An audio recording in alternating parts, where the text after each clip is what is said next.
Hi, Danny Hester here at Gold's Gym, the Mecca, Venice, California. Here in the posing room where a lot of history's been made and a lot of great athletes. We're gonna train some chest today, so stay tuned. Let's get going.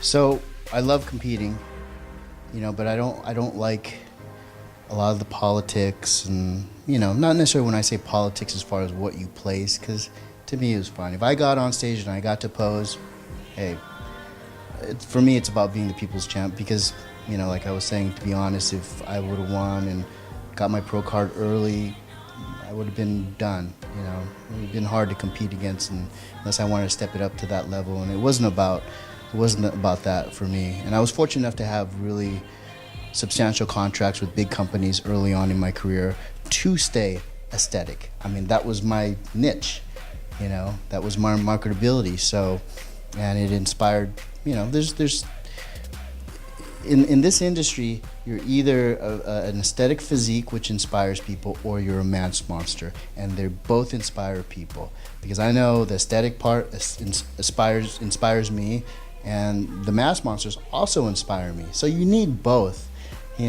but very, very rarely can you have both as far as in the same athlete, and that's a lot of times you get a champion. And for me, it was always competing to stay relevant, also because it was a goal, the ultimate goal, to get my body in shape and motivate me. So I didn't need to do it just to win the competitions. I needed it so I would have a goal, because anybody that knows me knows that I like to work under pressure, and if I have too much time, I kind of get lackadaisical. As far as for me, I need goals, whether it's a photo shoot, video shoot, especially a competition. That's what, kind of gets me going, because I want to present the best package I can to motivate people. If you're gonna live it, you gotta live it, and you don't want to preach it and not live it. That's kind of the worst thing. Then people don't respect you. But for me, I'm always trying to help other athletes, and I want to kind of get myself in the best shape I can so they can respect what I'm saying. Because if I'm not in shape, I know I'm not going to necessarily respect someone that's, not in the greatest shape. I'm not going to ask a homeless guy how to be a millionaire. So that's my philosophy, is you got to live it if you're going to preach it. And so I would drop off for a while, take care of business and stuff. And when I found myself, starting to slip on my fitness, then I would choose a competition, and that's why, like, every now and then I would disappear for a year or so and then come back. It wasn't like I was competing straight, trying to win something, trying to get a pro card or blah, blah, blah.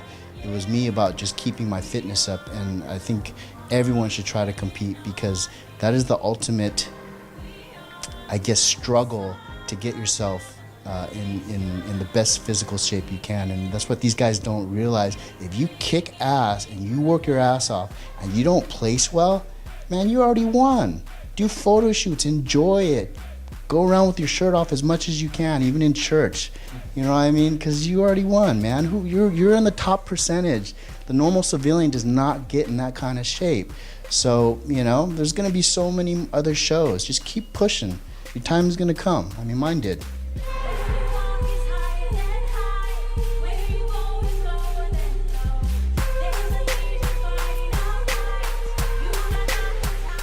I think so. Obviously genetics, there's sumo wrestlers, they're Asian too. So, you can always find, certain people, but I think it's definitely the smaller bone structure. It helps. Genetics helps. If you're born with a smaller waist, smaller bone structures, with supplementation these days, you can put on good quality muscle. Just take your time, because people get confused a lot of times of water weight being, real tissue. And that's the thing you want to avoid, is a lot of these guys I help out with, these guys coming in from the East Coast, and I'm helping with their posing and stuff, and man, they're middleweights, placing the top 5 at the Nationals, and they're 215 pounds off season. And it's like, what? Why? there's no excuse for that. When you have to drop that much weight, that's just a lot of stress on your body. It's going to age you. You know, the rule of thumb is if you're growing and your weight's going up and your body parts are growing and your waist is not really growing, keep going. As soon as body parts stop growing and your waist keeps growing, you need to reassess what you're doing. And that's just a really good rule of thumb. So if I'm starting to put on weight, my chest, my arms, my shoulders not really growing anymore, but I notice my waist getting a little bigger, I'm doing something wrong. I need to come back down and reassess. And if you keep that, system, you know, you're not going to go wrong. Then you're going to grow aesthetically and balanced.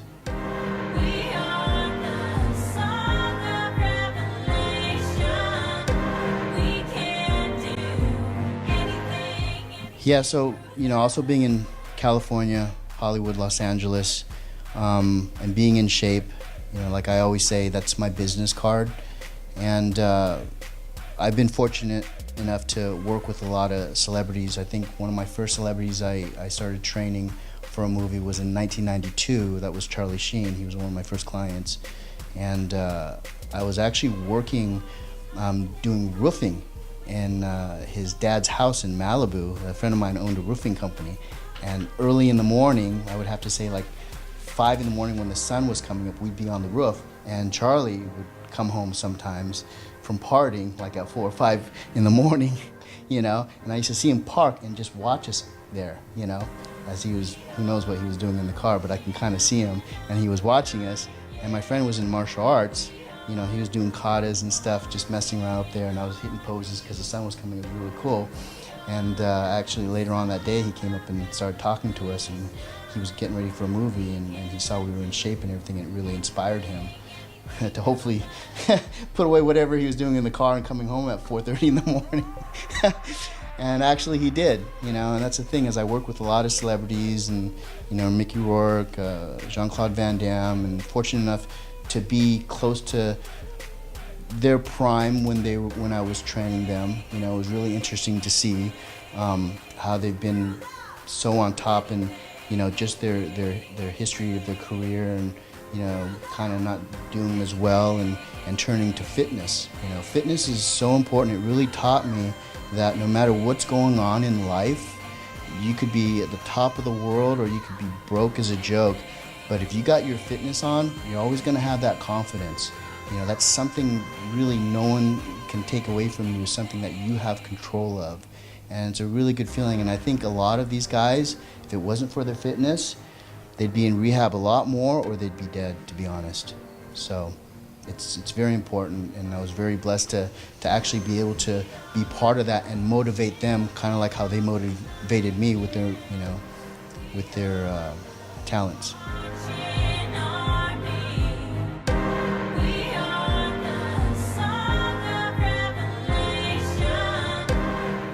So, you know, they talk about different, whatever's popular at the time, a new category comes up. You know, to me, it's still all bodybuilding.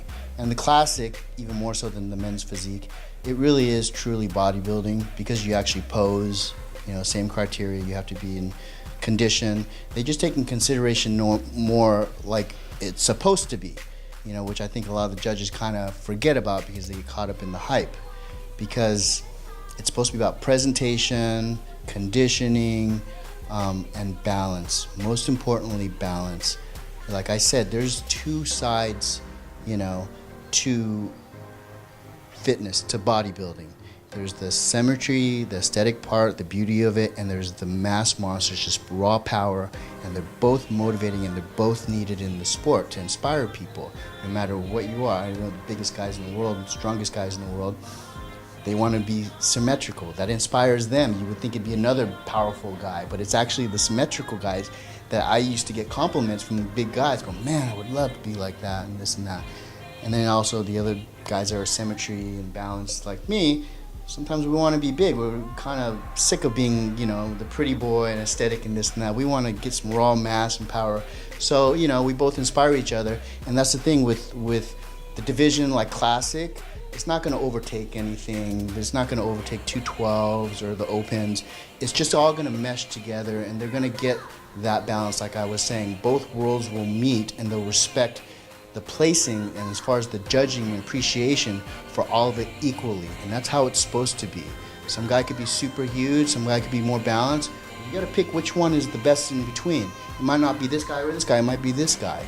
And that's how it's supposed to be judged, and that's how it used to be judged. So I think it's just holding up a mirror saying, hey, don't forget about this part of it. The Classic's just holding a mirror up to the open division, to the mass monsters. Say, don't forget about this part of it, because this is where the masses are coming. We want this back. It's just demand. People are still going to want the mass monsters, but it's not as achievable. So if you can get a mass monster with some classic lines, hey, everybody's going to want to look like that, and you got to reward that. You got to stop rewarding just pure mass. And some judges do, but the way the trend's been going, I think, like I said, that's why they developed the Classic Physique, and it's just going to hold a mirror up to the rest of it and say, don't forget about this part. And I think it's just all going to mesh. It's going to be classic open physique bodybuilding. So I wish they would get rid of the name physique and put bodybuilding, because it gets a little confusing sometimes.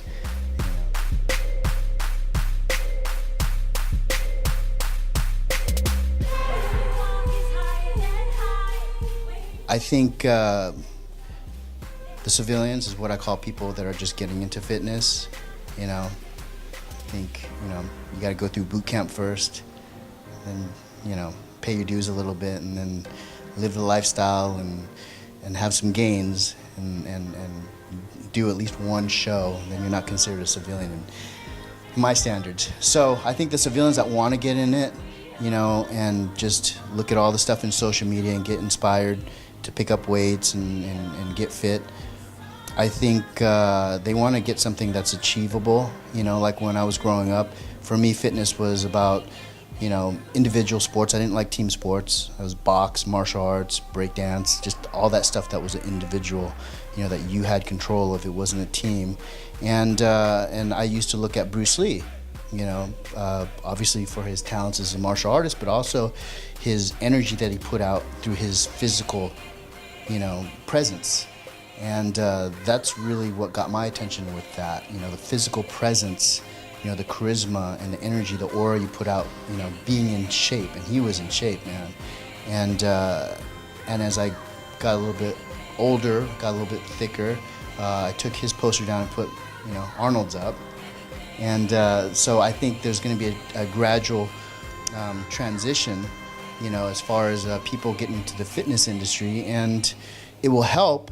Definitely, these new categories will help enter people in, but people also look at the long goal. They might think, okay, I can't get that quickly, like the open division, but I'd like to be there someday. It's a possibility, but on the journey, you have to have things in the middle, or else it's just too long of a journey where people aren't even attempt it. So I think that it's another part of the welcoming of the civilians, like I say, to the fitness world. And you can achieve each level, until you decide which level you want to stay at, which is best for you and your lifestyle.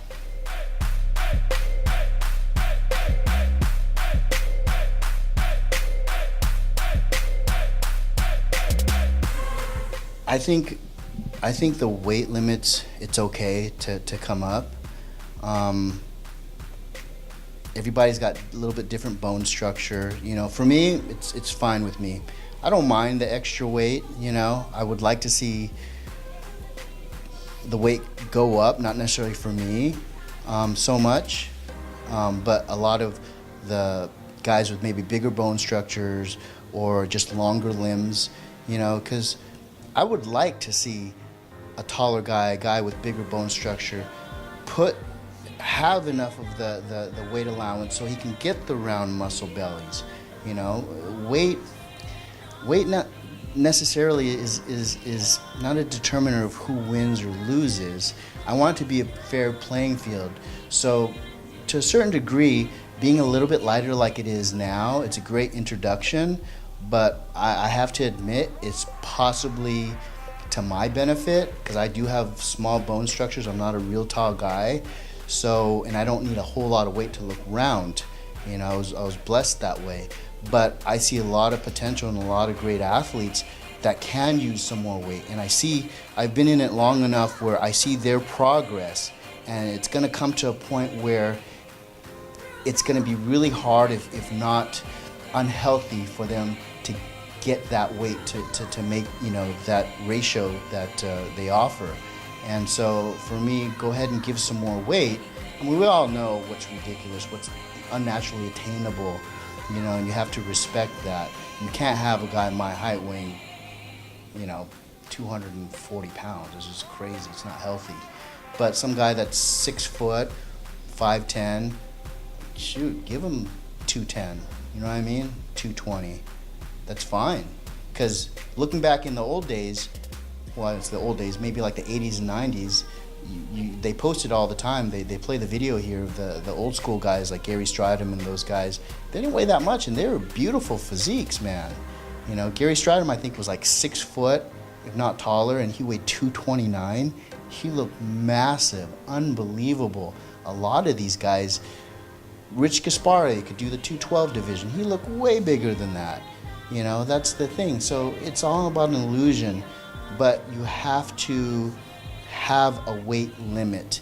Even the open divisions, you have to have a weight limit, because then it gets too carried away with where you're putting the mass. And I've seen a lot of guys when they're younger push it. They had a great physique at one point, and all of a sudden it gets destroyed, you know, because they're chasing that. You know, for example, I think, to be honest with you, my opinion, when my boy Flex won the USA, that was beautiful to me. That was the epitome of the perfect physique. I think he weighed like 218 pounds. And the next year he took second to Dorian Yates, weighing just probably around that too. And then he kept going. And to me, that wasn't an aesthetic look anymore, to a certain degree, you know, and it compromised his health. I'm sure it did, you know. So that's where I think if there was a weight ratio that was a little bit more, I think it'd be healthy, because you don't want the guys also being unhealthy, taking diuretics and really drying out and everything, trying to make that weight. Because I used to do that when I wrestled in high school and college, and that is not healthy, you know. And it's about fitness, health and fitness. So fitness means health, I would assume. And that's what I want to see. I want to see these guys that I've competed against, you know, over the years. I want to see them grow old and be healthy, and show the people that don't work out and always talking, you know, crap about us, being obsessed, being in wheelchairs and shit. So, you know, and we're still 80 years old playing basketball and, you know, lifting weights. And that's what it's about for me. It's about the long game.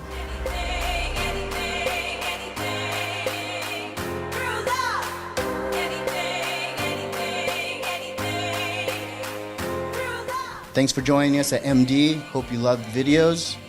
This is Danny Hester, Classic Mr. Olympia. Catch you next time.